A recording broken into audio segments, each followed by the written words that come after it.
Hey, I'm John Cannell, and today on Preppy Kitchen, we're making a Basque cheesecake. So let's get started.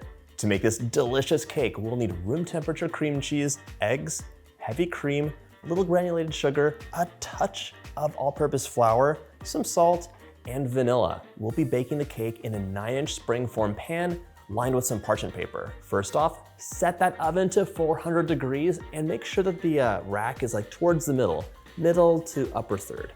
Now we're gonna line our 9-inch springform pan with parchment paper. Unlike a New York cheesecake, there's no crust at the bottom. It's all cheesecake. So just press it down, get it all the way towards the edge.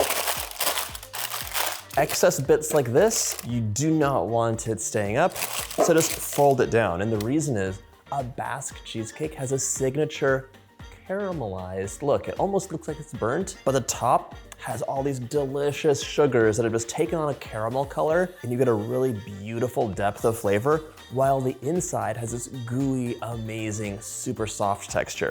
So 1 piece of paper lengthwise, and 1 piece of paper crossed over to make like a cross. And this way, the pan is totally gonna be clean when you pop it out, nothing's gonna stick or burn.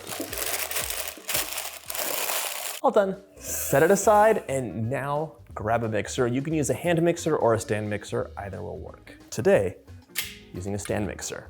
So in the bowl of your stand mixer, fitted with a paddle attachment, we're gonna add a bunch of the ingredients. However, before you do that, it is so important that you really double check and make sure things are actually room temperature. Room temperature butter, pretty firm actually, it's not falling apart. Room temperature cream cheese should be very soft because cheesecakes have a very delicate texture, and you will notice if there are lumps of cream cheese hanging around, you don't want that to happen. It should be silky smooth throughout. And to make that happen, your cream cheese needs to be really soft before you get started. So let's open it up. This cream cheese has been hanging out on the counter for a few hours, but it's a cold winter day and it's just too firm still. So go ahead on half power, microwave it for like some 10-second spurts, just until it's nice and like soft.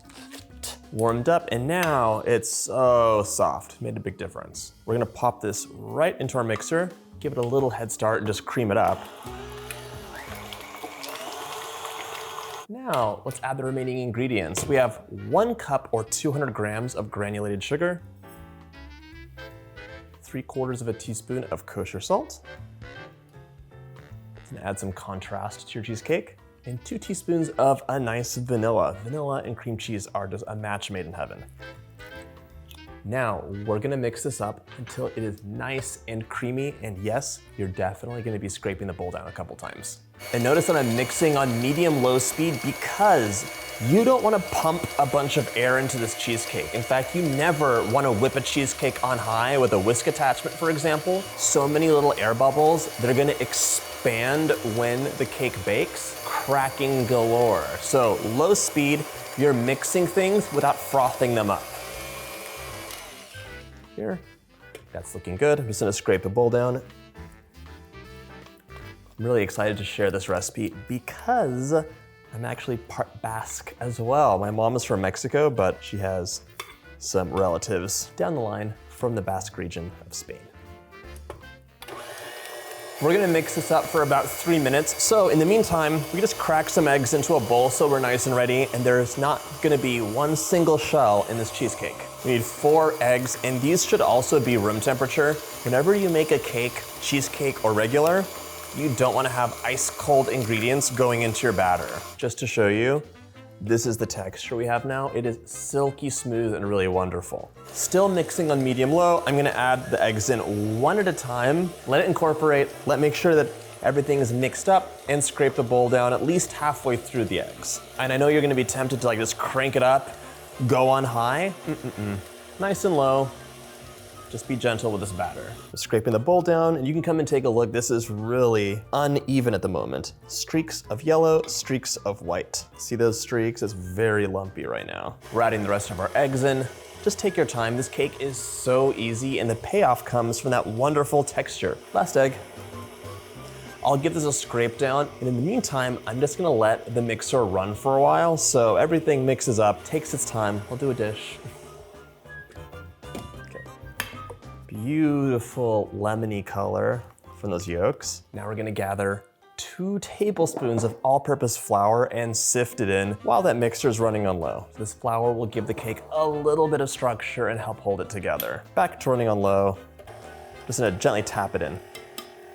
Every single cheesecake will have a couple lumps. A couple lumps are okay, don't worry about it. If you're really like not feeling it, you could pass it through a sieve, but that's like, I don't know. Only if it sparks joy for you. Now we're gonna measure out 360 ml or 1.5 cups of heavy cream. And while this is mixing on low, I'm just gonna drizzle it in. This is a creamy, luscious cheesecake, and just don't think of it as burnt cake. No, no, no, no. It's really just the outside that has that caramelization. We're actually gonna pull this out of the oven when it looks like it's not fully set. This dessert is gonna have dairy in it no matter how you slice it because of the cream cheese base, but if you wanted to skip the milk, you could use like a thicker coconut milk. However, it'll have a significant coconut flavor to it, so. Okay. This batter looks so beautiful. It's very thin and liquidy. However, what's this? A whole bunch of unmixed nonsense at the bottom. So give this a little swirl and a mix, and we're gonna mix this on low until everything is nicely incorporated. I wish you could see almost no air bubbles in here. It's really like a smooth liquid. Silky smooth cheesecake batter coming up. Oh my gosh, wait till you see the pour on this. Always resist the urge to like scrape your beater down when you're making cheesecake because there will be some like random thicker bits on top. This cheesecake is gonna bake in this pan, but make sure you have a baking sheet out as well. One final check of the paper, just make sure everything is in place. Now we're ready to pour, and look at this texture. These bubbles are not our friends, but we're gonna fix that up. Don't you worry. Even though we were so careful, there are bubbles hanging around. Don't worry about it, just grab a kitchen towel. We're gonna tap this gently.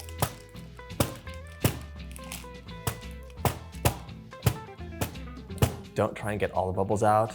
That's a fool's errand. Okay, place this onto a lined baking sheet, just in case. Also makes it easier to handle. Into the oven, 400 Fahrenheit for about 45 minutes or until it's golden and domed. It's gonna be really puffed up. Allow it to cool to room temperature and then refrigerate for at least 5 hours, uncovered, up to 2 days.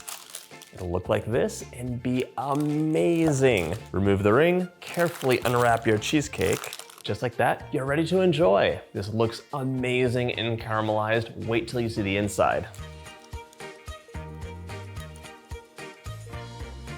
I'm so excited for this bite. That is unreal. Oh my gosh, it's so creamy and delicate on the inside with a wonderful depth of flavor from that caramelization. I hope you get a chance to make this recipe, and if you like this video, check out my cheesecake playlist.